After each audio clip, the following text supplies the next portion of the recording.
Climate change threatens each nation in the world. Et chaque minute compte. L'accord de Paris est accepté. Transformer les entreprises pour transformer le monde. Bonjour, bienvenue à ce webinaire.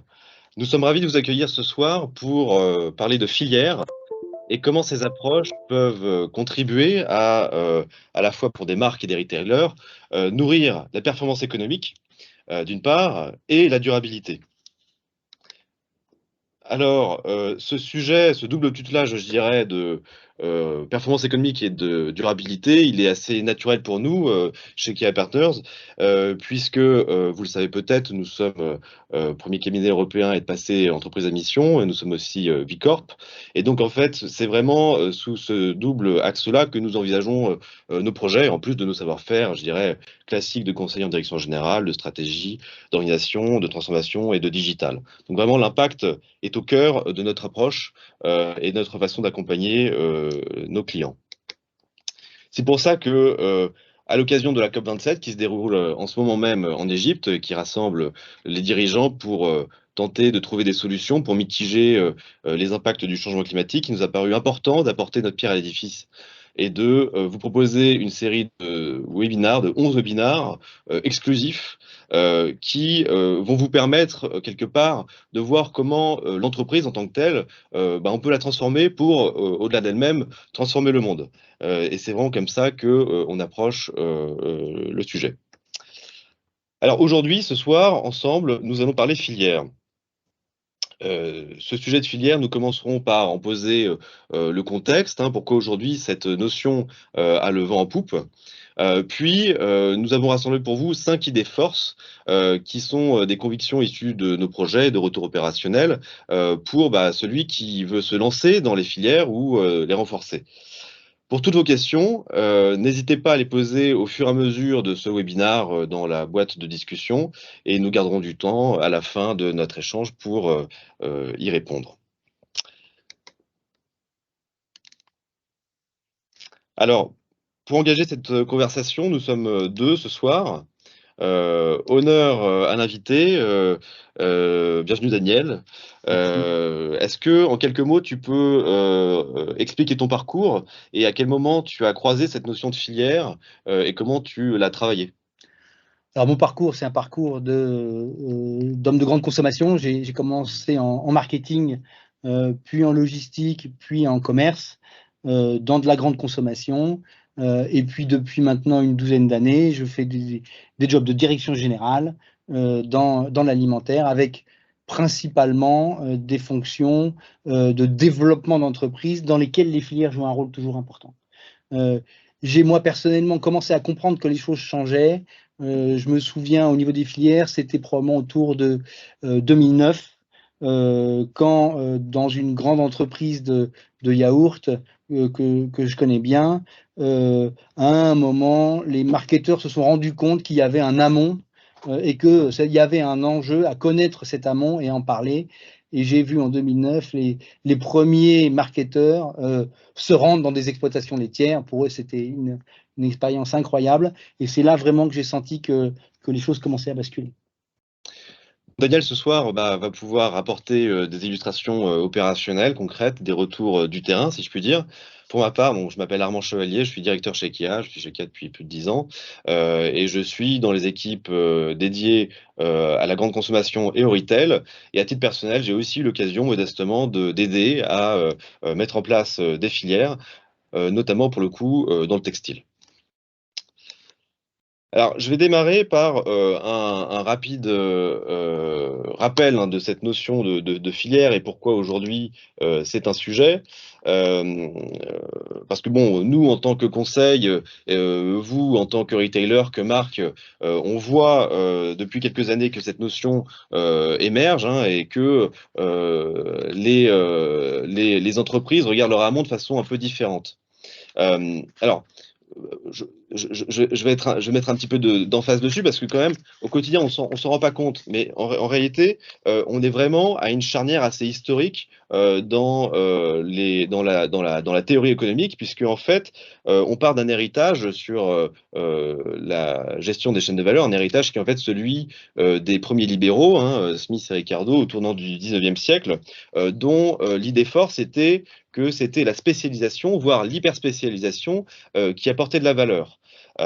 Donc ça, c'est une notion que, à l'échelle d'un ouvrier, d'une entreprise ou d'un pays perçu comme une entité économique, il y a un intérêt à se spécialiser. Donc c'est le fameux ouvrage de Ricardo, La richesse des nations, qui établit cela, qui a ensuite été raffiné par de nombreux économistes au cours du XXe siècle. Donc là, c'est une approche où on s'appuie sur de l'externalisation, hein, pour justement se resserrer sur le maillon de la chaîne de valeur où l'on se sent le plus pertinent. C'est aussi de l'internationalisation. Ça va de pair avec cette approche-là. Et vis-à-vis de l'amont, c'est une approche, je dirais, assez opportuniste, teintée de rapports de force, de négociation, de l'engagement en spot par rapport à des besoins ponctuels, en tout cas un moment T. Donc ça, c'est une vision qui nous vient en héritage. À côté de ça, eh bien, on voit bien aujourd'hui que le monde change. Donc ça se manifeste parfois par des slogans, hein, du fil au podium, de la fourche à la fourchette. Ça peut se manifester par des labels, hein. On peut penser à Eucotex, à European Flax, à Bean2Bar dans le chocolat. Ça se traduit parfois jusqu'à des marques, hein, qui émergent, hein. C'est qui le patron? Aujourd'hui, c'est une vraie marque qui fédère autour de cette notion de travail à l'amont et donc qui travaille de la transparence autour de cela. Et d'un point de vue industriel, ça s'accompagne de mouvements de plus en plus sensibles, de relocalisation, à tout le moins de nearshoring, c'est-à-dire de rapprochement des bassins de production et des bassins de consommation, et parfois de phénomènes de réindustrialisation. Alors, bien entendu, d'être un peu plus intégré, d'un peu plus verticalisé, il y a plein de façons de le faire, hein. On peut imaginer de l'intégration un peu, je dirais, bête et méchante, où on intègre dans une entreprise les maillons de la chaîne qui sont en amont. Nous, ce qui nous a intéressé de mettre en lumière avec vous ce soir, c'est cette notion de filière qui est un tout petit peu plus complexe et qu'on a néanmoins cherché à définir comme étant un rapport intégré visant à rapprocher des acteurs d'une même chaîne de valeur et à créer en concertation une valeur, je dirais, résiliente et pérenne pour chacun des maillons de la chaîne. Donc c'est vraiment appréhender les choses de bout en bout de la chaîne de valeur et piloter les activités de sorte que chacun y trouve son compte. Et eh bien, c'est pas si simple que ça. Deuxième chose sur pourquoi aujourd'hui cette notion de filière devient de plus en plus prégnante et pourquoi elle s'accélère en fait. C'est que l'offre et la demande convergent pour donner de la pertinence à cette approche de filière. Donc du côté de l'offre, ce qu'on constate de façon structurelle, mais encore plus accélérée dans les derniers chocs des 2-3 dernières années, c'est une inflation sans précédent sur les coûts de matières premières. Que ce soit le coton, les céréales, enfin chacun dans son activité l'a bien perçu.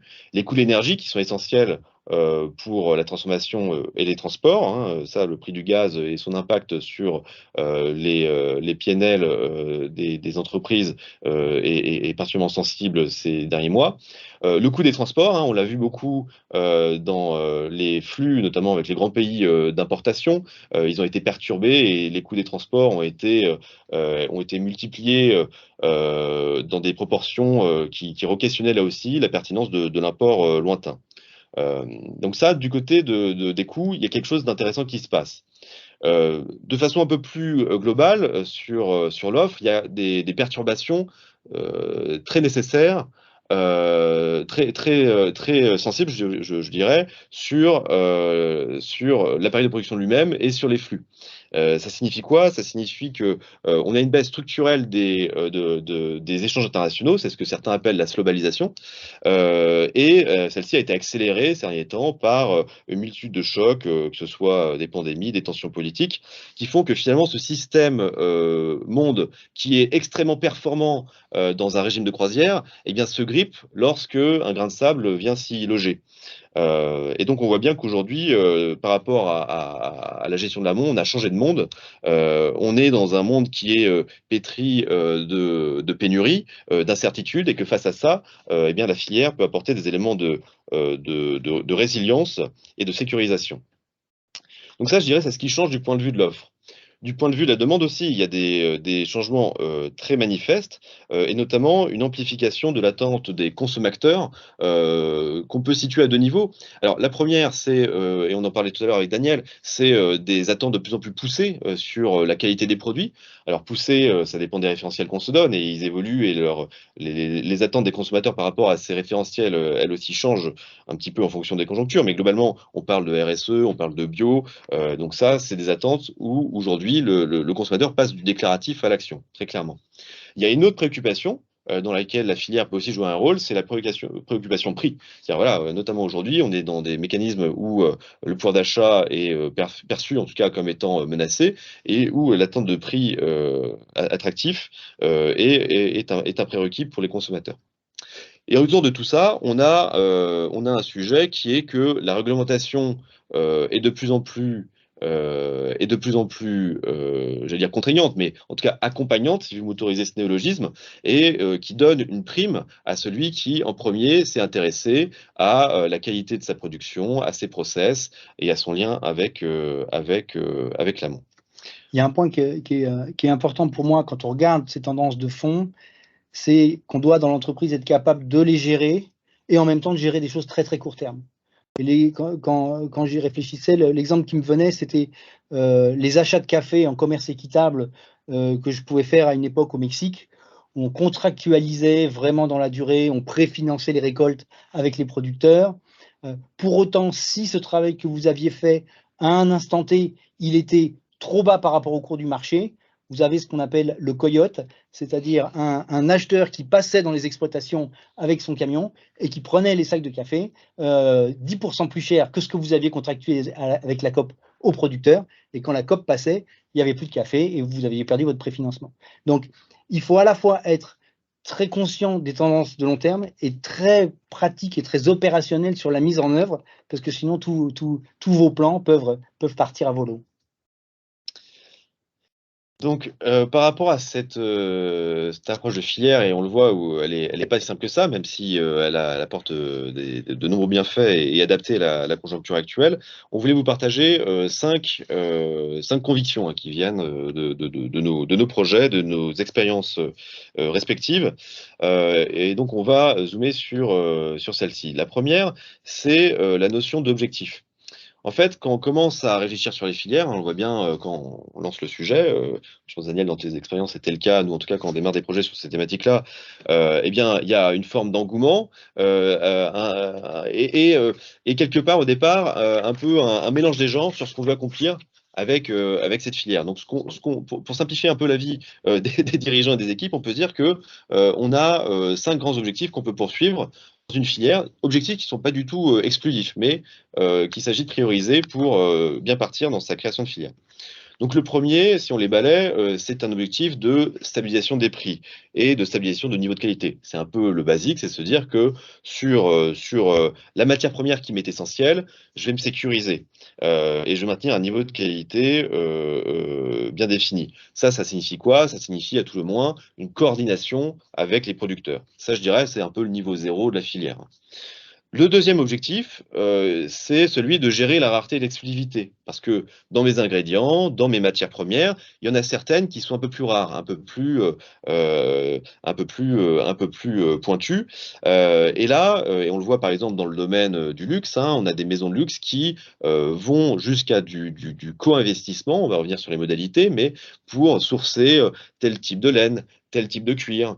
Et là, ça devient important et on va au-delà de la relation de simplement coordination avec les producteurs parce que souvent, ces sourcings-là sont des sourcings un peu fragiles. Et donc, il s'agit d'accompagner cet amont-là, y compris financièrement en étant solidaire dans les périodes de vache maigre. Troisième objectif, ça peut être un objectif de rentrer un petit peu plus dans les process. Donc, maîtriser la production, maîtriser les processus de transformation, voire être moteur dans l'accompagnement à la transition vers du RSE, par exemple. Donc là, ça suppose davantage de visibilité et de traçabilité sur l'amont. Ça suppose aussi, de la part de la marque ou du retailer, un accompagnement plus fort sur des conditions de succès, sur des façons de faire, sur des gestes métiers. Donc là, c'est de rentrer un petit peu plus loin dans la relation avec le fournisseur et de réfléchir ensemble sur comment on produit, comment on transforme. Euh, Quatrième objectif, et là on évolue un petit peu dans la hiérarchie des besoins, si je puis dire, on a cet objectif de réactivité, parce que qui dit filière, dit engagement quand même de long terme, et dit une capacité à être plus réactif dans le déblocage de matières ou de produits. Ça, notamment dans la mode, c'est très intéressant, parce que ça permet de coller à des tendances style qu'on n'avait pas forcément imaginé 9 mois ou 12 mois avant, au moment de lancer la collection, mais qui deviennent particulièrement prégnantes et que grâce à une filière, on va pouvoir réaliser avec un time to market record et comme ça être pertinent sur son marché. Et le dernier objectif, et c'est un peu l'horizon ultime, c'est que l'intégration avec son amont, avec sa filière, aille jusqu'à nourrir l'innovation et la créativité. Et ça, on le voit bien sûr dans le textile, hein, le fait, par exemple, sur le denim, d'être en alignement parfait avec ses fournisseurs sur le tissu, sur les délavages, sur les textures, ça va venir nourrir la direction de l'offre, les designers, sur des nouvelles façons de concevoir des produits. C'est vrai aussi dans l'alimentaire où la notion de filière peut pousser un cran plus loin la créativité et l'innovation au niveau des équipes de l'offre et des équipes marketing. Oui, moi j'avais envie d'insister sur ce dernier point. En réalité, on a souvent tendance à se dire une filière bien constituée, c'est la garantie d'un premium pour le metteur en marché et pour le producteur. En réalité, si vous ne nourrissez pas l'innovation, même si vous avez du label, une filière, quelque chose de très bien fait, si c'est une commodité, vous allez avoir les mêmes problèmes que sur n'importe quel autre produit. Donc, il faut toujours se dire, c'est pas parce qu'on a une filière qu'on ne doit pas continuer à s'en servir pour innover, et l'histoire ne s'arrête pas à partir du moment où la filière est constituée. Je voulais aussi insister sur le troisième point.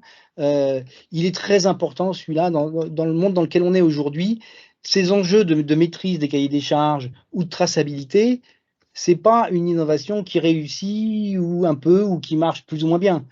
C'est des enjeux vitaux. La réputation de l'entreprise peut être en jeu sur ces sujets-là. Et on se souvient tous de l'exemple d'une enseigne bio très éthique, mais qui avait probablement un peu trop laissé de liberté à ses fournisseurs sur de l'approvisionnement en avocat et qui a risqué toute sa crédibilité parce que son avocat espagnol, en réalité, venait d'Amérique latine. Donc, une fois qu'on a posé ces objectifs de filière, vient l'étape d'après, c'est de la caractériser un petit peu plus. Là aussi, le retour d'expérience qu'on a de nos projets, c'est que l'engouement se heurte parfois à une réflexion un peu rationnelle sur voilà, qu'est-ce que j'organise en filière. Et en fait, on le verra, mais il y a sans doute autant de filières que de débouchés. Mais en tout cas, pour commencer la réflexion, nous, ce qu'on propose, c'est une grille de lecture autour de 5 dimensions. Donc la première des questions à se poser, c'est la question justement partant de la chaîne de valeur, des maillons que je veux intégrer dans ma filière.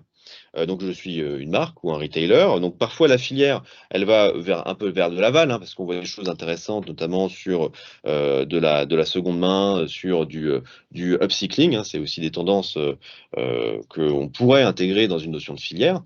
Mais plus naturellement, en général, on se tourne vers l'amont. Et donc là, la question, c'est est-ce que je veux intégrer dans ma filière de la transformation, donc transformation de premier niveau, je sais pas moi, par exemple dans le textile du filage, transformation de second niveau, c'est-à-dire de la fabrication, de l'assemblage. Donc c'est souvent là-dessus, sur ce maillon de la chaîne-là, que de nombreux enjeux se dirigent, hein. Mais ça peut remonter encore plus haut. Et ça, c'est peut-être un peu plus vrai dans l'alimentaire, c'est que la notion de matière première en tant que telle, enfin, on voit des marques investir de façon solidaire sur la production de matières premières végétales ou animales ou autres. Donc ça, c'est la première question, c'est de se poser, de poser le cadre dans lequel on veut évoluer en termes de chaîne de valeur. La deuxième question à se poser, c'est la partie de l'offre que je veux gérer en filière. Donc, est-ce que ma filière, elle vient alimenter mon cœur d'offre? Est-ce que j'ai des produits, je ne sais pas, moi, on va peut-être parler de yaourt tout à l'heure, mais est-ce que voilà, sur le lait, c'est mon ingrédient clé, là-dessus, je dois être irréprochable et je dois vraiment le filiériser? Ça peut être une approche. Ça peut être dans d'autres cas, en revanche, plutôt viser des produits un peu plus périphériques dans mon offre, mais sur lesquels j'ai un fort enjeu de réactivité. Ça peut être des produits dans mon offre où je veux l'ingrédient histoire, où je veux voilà, le produit qui va me permettre d'exécuter un produit distinctif dans mon offre. Donc là aussi, ça mérite de se poser et de se dire, voilà, quelle partie de mon offre je veux gérer en filière, je veux alimenter avec une filière. Il y a un point qui est important de toute façon, à chaque fois qu'on va discuter dans l'entreprise de ces problématiques de filière, c'est de définir les niveaux de filière et de définir le vocabulaire, se mettre d'accord sur le vocabulaire. D'une filière, ça peut aller d'une simple contractualisation sur 2 ans. Et on peut, moi, j'ai connu des marchés, par exemple dans les fruits secs, tous les acheteurs de fruits secs bio en France prennent un avion, se font faire une photo avec un producteur dans un champ, et ils décrètent en rentrant en France qu'ils ont une filière. Donc ça, c'est le degré le plus simple de la filière. Ça peut aller jusqu'à l'intégration capitalistique où vous devenez propriétaire des champs. J'ai connu des entreprises où il y avait une partie des champs de l'avoine qui était la propriété de l'entreprise qui fabriquait la boisson végétale, ce qui lui permettait de sécuriser complètement. Donc déjà se mettre d'accord en interne sur ce qu'on entend par filière et les différents niveaux de filière. Et puis après, tu parlais de filiérisation. Il y a un point qui est important, c'est si c'est possible d'avoir quand même plusieurs modèles actifs en même temps. Moi, j'ai toujours eu l'impression qu'il fallait avoir 80% de ces appros, c'est une grosse louche, mais 80% de ces appros filiérisés, contractualisés avec des vrais engagements. Mais il faut toujours aussi avoir un volant qui va vous donner la souplesse au cas où vos ventes ne sont pas aussi bonnes que prévu, au cas où le marché ralentisse, ou au contraire être capable d'aller chercher des volumes en plus. C'est souvent très difficile, en tout cas en matière agricole, de dépendre à 100% et uniquement d'un approvisionnement filiérisé. Absolument. Donc il y a plusieurs modèles à faire coexister, d'où l'importance de poser clairement ces objectifs. Il y a une troisième dimension ensuite dans ce cheminement, c'est la dimension géographique. Et celle-ci, elle est très importante. Parce que qui dit filière dit souvent relocalisation. Donc parfois, l'enjeu de la filière, c'est le Made in France, le Made in local. Hein, c'est certaines marques qui arrivent hein, sur l'alimentaire et même dans le textile. Hein, on voit par exemple dans le bassin troyen, on a gardé une empreinte textile forte et certaines marques réussissent à jouer sur certaines parties de leur offre de cet ancrage-là. Donc c'est possible, hein, même si ça vient avec un certain nombre de contraintes. Hein. Donc il y a le terroir, il y a le Made in France. Souvent, il y a quand même la notion de proche import, hein, parce que pour ces questions de réactivité et aussi d'impact carbone, hein, tout simplement, c'est quelque chose qui rentre en ligne de compte. Après, on ne peut pas non plus balayer du revers de la main l'import lointain, et c'est pas complètement impossible de penser filière en pensant import lointain. Enfin, tu parlais, Daniel, du chocolat ou du café. Ça, c'est quand même pas des choses qu'on pourra faire venir de nos latitudes. Et donc là aussi, on peut avoir un effort de filière intéressant pour travailler ça. D'ailleurs, puisque tu parlais des bonnes pratiques et de mixer les sourcings, c'est aussi vrai dans les bassins d'approvisionnement. Hein. Puisque pour faire face aux risques, aux aléas climatiques, pour faire face aussi aux spécificités locales, hein, parce que ce soit dans l'alimentaire ou dans le textile, il y a des pattes, des savoir-faire locaux, et tous les terroirs et territoires ne se valent pas. Et donc, une des recommandations qu'on a souvent dans cette réflexion-là, c'est de dire là aussi, il faut balancer, équilibrer les bassins de sourcing dans sa filière. Et enfin, il y a les dimensions de modalité d'intégration et de gouvernance. On peut rassembler les deux parce qu'elles vont de pair, et c'est ce que tu disais, Daniel, c'est que le niveau 0, mais là, on pourrait quasiment parler de filière washing, c'est ce que tu disais sur les fruits secs. Là, pour moi, une filière, ça va quand même un petit peu au-delà de ça. Parce que si on fait ça, en fait, ça met en risque cette notion de filière. Et je pense que c'est pas rendre honneur à cette approche. Donc, il y a une approche transactionnelle ou une approche contractuelle, hein, mais quand c'est entre guillemets bien fait sur plusieurs années, où il y a de la réalisation de capacité de production, de la réalisation de capacité de transformation, ça peut constituer déjà un premier niveau très intéressant. Donc ça, c'est le niveau que je dirais niveau 1. Le niveau 2, c'est du co-investissement, c'est-à-dire je vais chez un fournisseur que j'aime bien, avec qui j'ai des affinités, et je vais travailler sous forme de cofinancement. Par exemple, je vais investir dans une ligne de production chez lui, ce qui m'assure moi de bénéficier de son savoir-faire et lui de bénéficier de capitaux et de déboucher sur une partie de sa production. Le niveau d'après, c'est carrément d'évoluer vers des joint ventures, hein, c'est-à-dire se mettre d'accord avec des acteurs pour ensemble investir dans certains maillons de la chaîne. Et l'horizon le plus lointain, c'est celui de l'investissement un peu greenfield, hein, c'est-à-dire voilà, moi j'investis carrément dans une usine, dans un bassin de production, qui là pose des questions d'accessibilité, de rapidité, de faisabilité, hein. Il y a des modèles intéressants, que c'est les modèles d'investissement minoritaire, de prise de participation minoritaire. Dans les filières d'AOP, notamment sur le marché du comté, il y a des systèmes très intéressants, puisque vous avez des acteurs qui sont des petites fruitières qui produisent le fromage, qui revendent à des affineurs, qui sont eux les plus grosses sociétés. Ils sont très liés, et on a vu des prises de participation des fruitières qui vendent leur fromage frais aux affineurs. Ce qui fait que ça crée un lien extrêmement fort dans cette filière-là entre les producteurs de fromage et les affineurs, qui sont vraiment engagés pour travailler ensemble longtemps dans la durée. Le revers de la médaille, c'est une gouvernance un peu plus compliquée, parce que ça veut dire que quelque part, vous avez votre premier fournisseur qui siège à votre conseil d'administration. Et que donc, dès que la société aura tendance à gagner potentiellement bien sa vie, le réflexe de cet actionnaire minoritaire, ce ne sera pas de se réjouir, ce sera de dire qu'il faudrait payer le fromage un petit peu plus cher aux producteurs. Mais en tout cas, c'est des modèles qui permettent vraiment d'avoir des dialogues et une richesse de travail sur la filière qui sont très intéressants. Et puis ça suppose un niveau de maturité là assez élevé pour arriver à ce degré-là. Alors, une fois qu'on a posé les contours de sa filière, on est prêt pour chercher à l'incarner. Donc ça, c'est ce qu'on appelle le modèle opérationnel, qu'on peut en fait envisager en termes d'évolution à deux niveaux. C'est au sein de mon entreprise, en tant que marque ou en tant que retailer, j'ai des évolutions de mon organisation. Donc il y a des métiers qui apparaissent, hein, tout simplement. Donc avant, j'avais pas de direction des opérations, j'avais pas de personnes qui devaient gérer la partie production, les ateliers, la logistique amont. Donc ça, c'est nouveau. Donc je dois avoir des équipes là-dessus et il y a un savoir-faire à réintégrer. Ça, c'est un premier niveau. Un second niveau, celui-là, il est un petit peu plus subtil, c'est qu'il y a des métiers que j'avais, mais qui vont morpher, qui vont se transformer dans leur nature.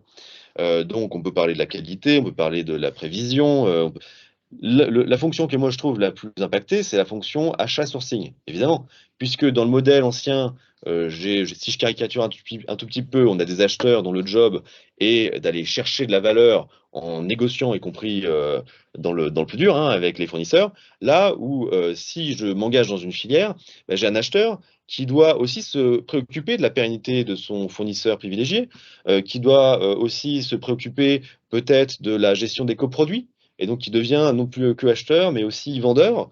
Donc ça, voilà, ça implique des nouvelles activités et parfois des changements majeurs dans des fonctions où je crois que parfois même ça devient tellement schizophrène qu'on est obligé d'ancrer ça avec des patrons de filière d'une part et des acheteurs d'autre part pour que voilà, on réussisse à conserver cette tension féconde sans pour autant que chacun dans sa tête devienne complètement chèvre.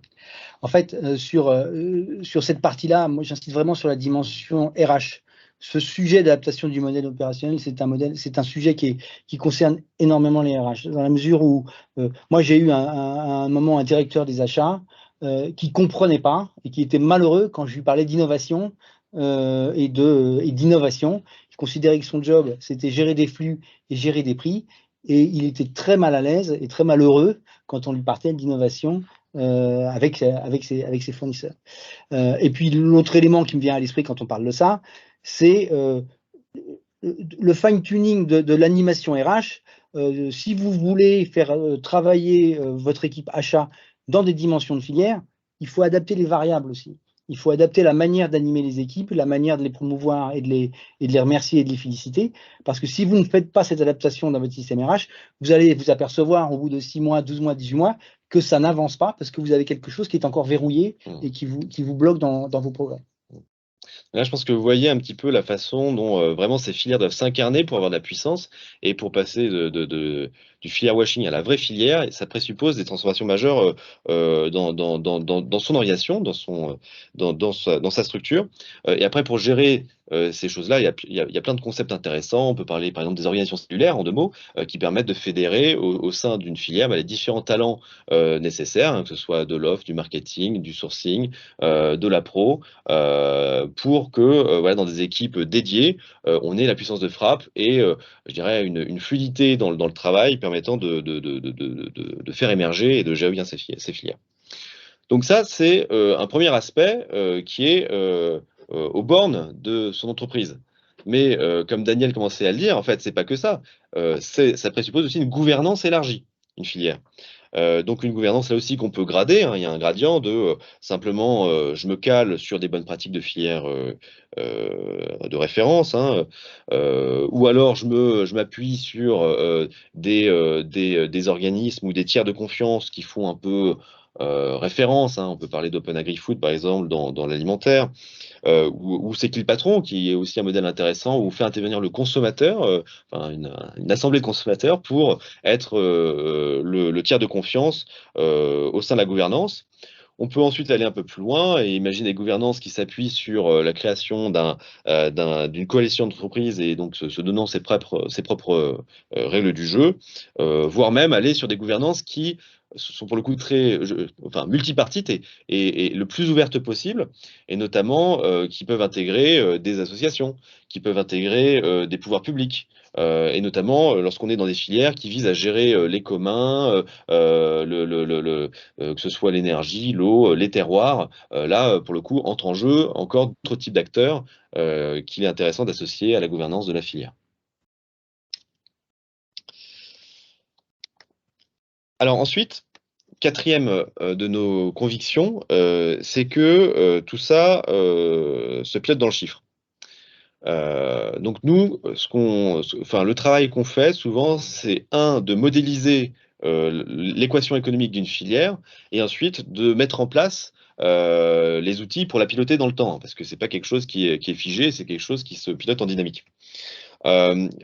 Alors déjà, il faut avoir conscience qu'une filière, ça peut là aussi se piloter à différents niveaux. Donc il y a un premier niveau qui est aux bornes de l'entreprise, hein, c'est-à-dire que je gère la filière un certain nombre d'impacts en termes d'OPEX, hein, sur mon PNL.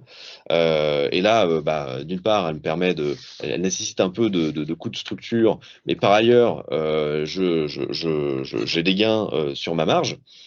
Deuxièmement, ça peut être une façon de regarder la distribution de la valeur par rapport aux maillons immédiatement adjacents. Donc là, c'est souvent dans des logiques aussi d'investissement. Donc là, on commence à parler CAPEX. Donc dans le pilotage économique, on a un niveau de complexité supérieur qui s'introduit. Et la vision là aussi la plus aboutie, c'est de réfléchir création de la valeur au niveau de la chaîne d'activité et ensuite redistribution sur l'ensemble des maillons de la chaîne. Donc on voit qu'il y a plusieurs façons d'aborder cette question de la modélisation et du pilotage économique. Après, il y a une notion quand même qui est celle du risque, hein, parce que on l'a dit en introduction, le risque est un élément qui justifie ou qui rend la filière intéressante, hein, ça permet de gérer le risque. Néanmoins, on n'est jamais complètement hedgé contre son risque, et donc il faut avoir une approche, je dirais, assez souple, hein, c'est entre le court terme et le long terme. La filière, on doit en aborder les fruits sur le temps long, parce qu'il y a des années où on va être gagnant, il y a des années où on va être perdant. Le tout est de positionner l'équation économique à un niveau qui soit pérenne et satisfasse les parties prenantes dans la durée. Là, il y a un point, moi, qui m'a beaucoup frappé dans mes expériences, c'est l'importance du contrôle de gestion, du support de la finance quand vous devez faire des choix comme ça. Quand j'ai dû choisir sur une marque de yaourt bio de rester en approvisionnement de lait externe ou de basculer sur une collecte en interne, la modélisation, elle était compliquée. D'un côté, j'avais toute la flexibilité possible des approvisionnements, mais à un prix plus élevé et pas la main sur le produit et sur la matière première. De l'autre côté, j'avais 2 ans à construire le début d'une filière, 2 ans avant de pouvoir faire tourner mon premier camion de collecte, mais à terme, un meilleur prix, la relation avec les producteurs et une filière beaucoup plus construite. Il a fallu beaucoup de temps pour vraiment modéliser ça économiquement et se rassurer sur le fait qu'on faisait le bon choix en termes de filière. Donc le contrôle de gestion et la finance, là aussi, est un acteur et un partenaire indispensable des bons choix sur ce type d'approche. Alors, il y a du risque, il y a des aléas, la vie est faite de ça. Néanmoins, on n'est pas complètement aveugle. Et donc, quand on se lance dans cette approche de filière, on peut quand même se poser voilà, les endroits où on va devoir investir et les endroits où cette filière peut nous apporter de la valeur. Donc, ce qu'on a cherché à faire ici, c'est, je dirais, une illustration, hein, ça n'a pas une valeur de vérité absolue, c'est pour illustrer notamment les leviers en fait, qu'on peut mobiliser pour travailler la performance économique de sa filière. Donc on a mis en regard une filière textile, une filière plus food. Donc si je le décompose, on a dans les surcoûts qui viennent impacter ma marge, les bassins de sourcing, ça c'est vrai dans les 2 sous-secteurs qu'on regarde. C'est-à-dire que je vais avoir tendance, quand je fais une filière, plutôt à me sourcer en proche import, voire en local, et donc ça a un coût. Deuxième poste de coût qui vient impacter ma rentabilité, c'est ce qu'on peut appeler l'éco-conception dans le textile, ce qu'on peut appeler le coût matière par rapport à des cahiers des charges dans l'alimentaire. C'est en gros l'idée que puisque je vais avoir du bio, parce que je vais avoir du Ocotex, parce que je vais avoir tel type de produit, eh bien, je vais avoir un surcoût de 20-30% de différentiel coût matière. Donc ça, évidemment, ça impacte ma rentabilité. C'est un investissement quelque part. Ensuite, on a des frais fixes. Ça, quand on fait tourner les modélisations, bon, il faut l'avoir en tête, mais c'est pas là que se joue la rentabilité de la filière. Au contraire, comme disait Daniel, comme on a besoin de talent, comme on a besoin voilà, d'équipes pour donner corps à ces filières, ça vaut plus le coup d'investir dans cette ligne-là. Et après, il y a ce qui nous permet de retrouver une forme de rentabilité satisfaisante ou dans la continuité du passé. Donc là, ça passe par quoi? Ça passe par la négociation. Je suis en filière, donc normalement, j'ai une approche de négociation qui me permet, avec tous les aléas que ça peut comporter, quand même d'être plutôt gagnant sur le long terme. C'est ensuite de l'amélioration de la qualité et de la réactivité. Donc ça veut dire que puisque je vais pouvoir, par exemple, relancer des productions lorsque j'en ai besoin par rapport à un besoin, parce que je vais peut-être travailler l'adéquation entre mon stock et mes quantités vendues, tout ça, ça va me permettre d'améliorer ma rentabilité. Il y a un autre poste très intéressant pour financer cette approche filière, c'est la décote dans le textile et ce qu'on appelle le déclassement dans l'alimentaire. C'est-à-dire, bon, la décote, vous voyez, je pense tout ce que c'est que voilà, les marques pour vendre ont besoin, pour certaines d'entre elles, de proposer des produits avec un rabais en fin de collection. Eh bien, le fait de pouvoir apporter le bon produit au bon moment et de meilleure qualité, en justifiant quand même un premium sur la qualité du produit, eh ben, ça va me permettre de travailler cette décote et de me réduire ma dépendance à cette décote. Donc ça, c'est un levier non négligeable de financement de la filière. Et côté alimentaire, eh ben, c'est le fait que, puisque je suis dans une prévision un peu plus juste, que je gère un peu mieux mes équilibres, je vais éviter le déclassement et par exemple de devoir gérer du lait bio, du lait bio au tarif du lait conventionnel, par exemple. C'est très important dans cette phase-là, du coup, d'impliquer les équipes aval, les équipes commerce, les équipes marketing et les équipes d'offres. Moi, j'ai un exemple que j'ai gardé en tête d'une marque à qui les fournisseurs proposaient de mettre des ingrédients bleu blanc cœur dans sa recette. Donc bleu blanc cœur avec des oméga 3 et un enjeu de santé à terme, avec une marque qui avait un positionnement 100% gourmandise. Ça fonctionnait pas en fait, et jamais on a réussi à mettre un premium et à valoriser. Donc la colonne complètement à droite, on l'a jamais réussi à valoriser.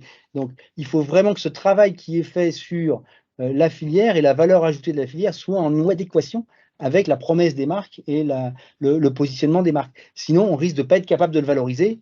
Et à ce moment-là, votre équation économique, elle ne va pas tourner. Ça ne veut pas dire que le Bleu Blanc Cœur n'est pas intéressant. Le Bleu Blanc Cœur est intéressant quand une marque a des promesses de santé et a quelque chose qui est très lié, qui est très soutenu par la promesse de Bleu Blanc Cœur. Oui, d'autant que, et je te rejoins Daniel, c'est que lorsqu'on regarde l'élasticité entre la demande et les prix, le fait d'avoir une filière ne va pas permettre de multiplier les prix par deux, hein. Et il va falloir, il y a un price premium qu'on peut apporter, qu'on peut négocier, mais ça peut pas être l'alpha et l'oméga de la rentabilité économique de la filière. Donc ceci pour vous donner un peu les grandes masses et l'illustration des leviers à travailler pour gérer cet investissement dans une filière et qui reste quand même un investissement, hein. C'est pas tout à fait neutre sur la rentabilité d'une opération. Cinquième conviction, lorsqu'on parle de passer à l'action, c'est-à-dire lorsqu'on parle de passer à l'action, notre conviction, c'est que y a un lancement à soigner et ensuite on pourrait dire un scale-up, hein, dans le langage digital, ou une amplification à gérer. Donc nous, la façon dont on le voit en général, c'est que on réalise d'abord une étude d'opportunité, donc ce qu'on a vu avant, c'est-à-dire poser les objectifs de la filière, travailler les contours, définir l'orientation qui va avec, l'équation économique. Donc ça, c'est quand même un travail qu'il faut amorcer de façon assez complète en amont pour pas être en tâtonnement complet. Mais ensuite, assez vite, l'approche gagnante, c'est de choisir une filière, un produit, quitte à ce qu'il soit relativement étroit, et là, d'y aller à fond. C'est-à-dire de la travailler en profondeur, de le travailler plutôt que de saupoudrer sur tout un tas de filières et d'être dans la cosmétique. Non, vraiment pour être dans une vraie approche filière et pour vous-même vous engager dans cette transformation-là, il vaut mieux choisir quelque chose d'assez étroit et de bien travailler avant de dupliquer. Et puis ce qui est important à ce moment-là aussi, c'est très vite de commencer à dialoguer avec l'amont ou avec l'ensemble des acteurs de la filière. Pas rester enfermé en interne, à théoriser ou à modéliser. À un moment, il faut parler avec vos parties prenantes et voir avec eux ce qui est faisable. Et ça va vous aider même à poser votre stratégie. Donc il faut assez vite se mettre en mode on essaye, on rate, on recommence, pour pouvoir vraiment construire le mieux possible ces filières-là. Ouais, la co-construction, elle est clé, elle permet d'avancer plus vite et de commencer à associer dans la fameuse gouvernance dont on parlait, bien les personnes qu'on veut, qu'on a sélectionnées et avec lesquelles on veut avoir maille à partir dans le futur dans ces filières. Donc ça concerne le lancement des filières. Et après, souvent quand même, ce qu'on voit, c'est que cette notion de filière, elle apporte de la fierté, hein. Et c'est un moteur qui est extrêmement fort, hein, dans les leviers un peu chauds pour faire naître ces filières ou les développer. Enfin, on voit des équipes qui adhèrent au projet. C'est quelque chose qui crée de l'adhésion au projet d'entreprise, hein, finalement, et ça permet de faire monter le niveau d'énergie des équipes. Donc ça, c'est en interne et c'est vraiment un ferment. Excusez-moi, on parle beaucoup d'yaourt, c'est pour ça que je pense ferment, mais qui est important dans cette transformation. Et c'est vrai aussi vis-à-vis de l'engagement avec les consommateurs, où aussi, ils vont se retrouver parfois jusqu'à être impliqués dans ces filières, et ils vont se retrouver engagés par rapport à une marque, par rapport à une démarche qu'ils vont juger pérenne. Et ces projets-là, moi, ça m'a toujours frappé, ces projets-là donnent du sens et de la cohésion dans l'entreprise. À partir du moment où, on l'a dit, hein, on a parlé des RH, on a parlé de la finance, on a parlé des achats, on a parlé du commerce. En fait, un projet de ce type-là donne du sens, de la cohérence aux acteurs, et ça a un effet dynamisant et engageant dans les équipes qui est extrêmement fort. Donc il y a plein de bénéfices là, du coup, qu'on ne peut pas tellement modéliser, parce que c'est compliqué de modéliser le sens que peut avoir son travail pour un collaborateur, mais ça a un impact très positif sur les équipes de manière générale. Donc voilà, donc vous l'avez compris, nous les filières, c'est quelque chose que on trouve extrêmement pertinent, à la fois donc pour nourrir la performance économique mais aussi pour travailler la durabilité et la contribution au commun des entreprises.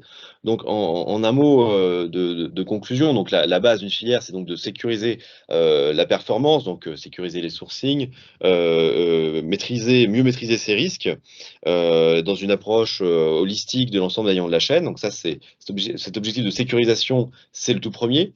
Mais on est convaincu que les filières, par nature, elles permettent de travailler de la création de valeur, mais pérenne, et de travailler la contribution en commun.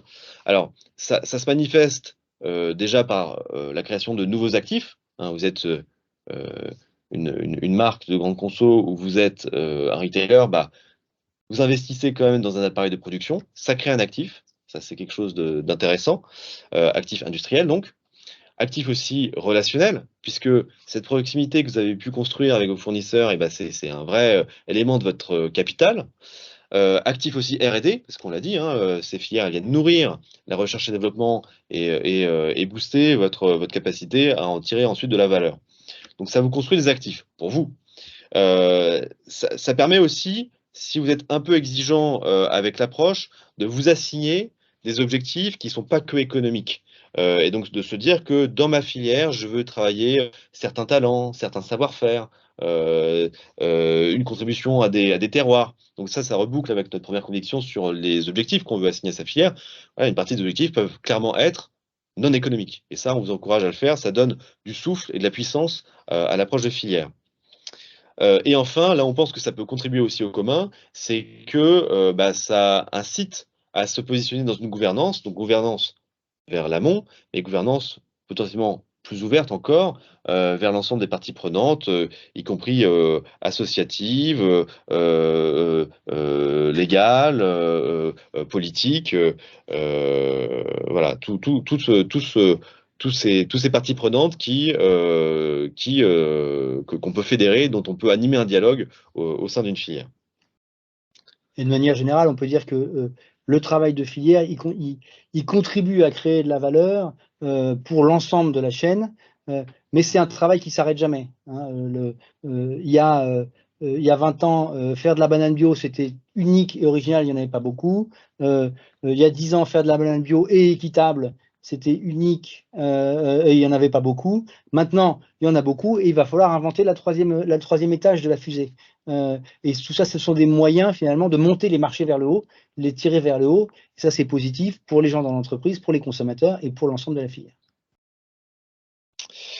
Voilà en quelques mots ce qu'on voulait vous dire sur les filières. Donc vous avez compris que nous, on est des fervents défenseurs de cette notion-là, qu'on pousse pour un niveau d'exigence sur cette approche le plus puissant.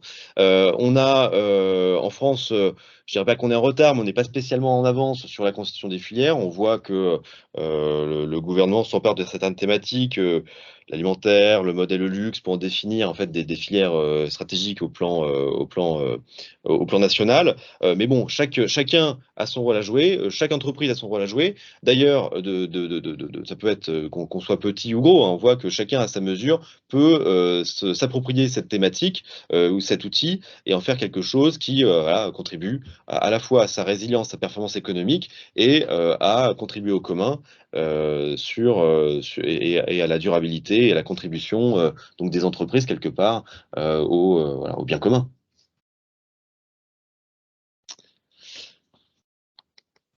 Alors, il nous reste une petite dizaine de minutes pour des questions, s'il y en a quelques-unes.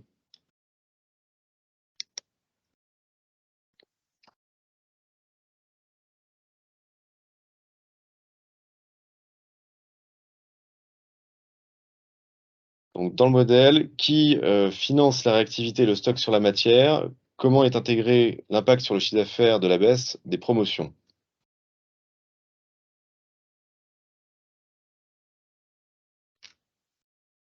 Tu veux la prendre ou tu veux... Enfin, c'est un peu en écho avec notre point 4. Là. Je peux répondre à la première, je ne suis pas sûr de bien la comprendre. Donc, je peux répondre à la deuxième sur une partie alimentaire.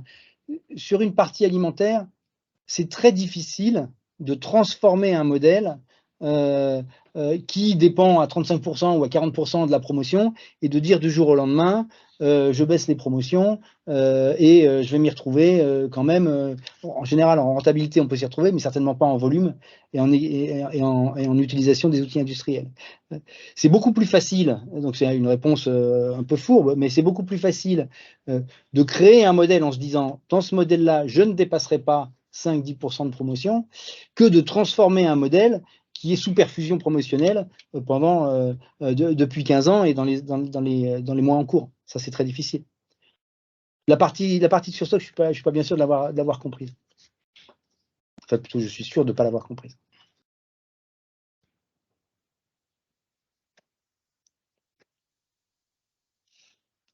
Dans l'exécution, comment concilier une approche par filière?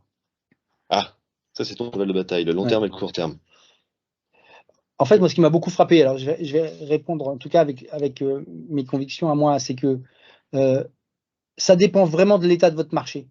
Quand vous êtes sur un marché d'offres, c'est-à-dire un marché où il n'y a pas beaucoup de matières premières, le fait de travailler en filière vous êtes toujours le premier fourni. Vous avez toujours la matière première le premier, parce que vous avez les meilleures relations avec vos producteurs, vous avez construit des choses avec eux dans la durée. Donc là, c'est très facile de travailler en filière.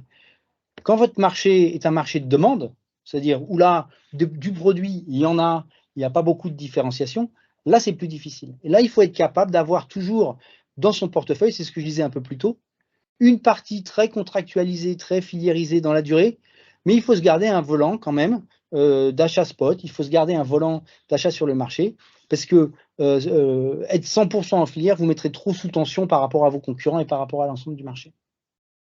Donc là, c'est aussi l'intelligence des responsables des achats de sentir et de pouvoir dire, pour les 2 ans qui viennent, un peu plus de filière, pour les 2 ans qui viennent, un peu moins de filière, en fonction de la situation de votre marché. Est-ce que c'est un marché d'offre ou est-ce que c'est un marché de demande? Oui, c'est vrai que dans les périodes de tension sur la demande, on voit ça un peu en ce moment, on voit des tentations de certaines marques d'aller détricoter certaines filières pour aller gagner quelques points de marge faciles. Donc ça, et c'est sûr qu'à court terme, enfin c'est sûr, on peut s'y retrouver. Par contre, en fait, quelque part, moi, voilà, je trouve que c'est un immense gâchis parce que c'est vraiment céder au court terme et perdre des actifs qui sont longs à construire en fait. Donc il n'y a pas de réponse parfaite, hein, évidemment. C'est un vrai enjeu, on va pas se mentir. Mais de positionner une filière en étant là aussi en forme de prudence, donc d'avoir des modèles opérationnels un peu différenciés qui cohabitent, de se garantir un peu d'élasticité dans d'adaptabilité dans son approche de sourcing, y compris lorsqu'on est en filière. Je pense que c'est quelque chose qui permet de préserver dans les moments où la filière, on a un peu plus de mal à la financer, et néanmoins, on a envie de la garder parce qu'on sait que pour le futur, c'est l'actif qu'on veut défendre et qui va permettre de nourrir la croissance dans le cycle d'après. Et là, le dialogue, il est vraiment important. Ça me fait penser à un exemple avec une coopérative de légumes en Bretagne avec qui on travaillait vraiment en filière depuis très longtemps et on discutait très peu les prix. Et puis à un moment, le marché a basculé, il est devenu extrêmement volatile avec des prix qui pouvaient baisser et descendre très vite. On n'avait pas le bon interface avec eux pour s'adapter à ce nouveau marché.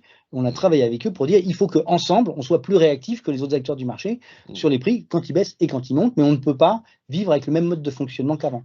Donc là, il faut du dialogue et être capable d'adapter le mode de fonctionnement avec vos parties prenantes en amont. Réactivité, adaptabilité. Et ça passe par une gouvernance bien huilée.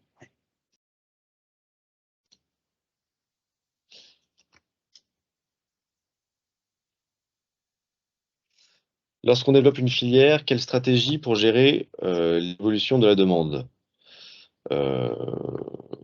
Donc, ça rejoint un peu ce qu'on s'est dit à l'instant. C'est comment, voilà, dans les associations de demande et d'offres, on se ménage des possibilités d'écoulement ou de sourcing différenciées pour pas être complètement dépendant de sa filière. Et puis, il faut toujours être pertinent. Là, on revient à des savoir-faire métiers.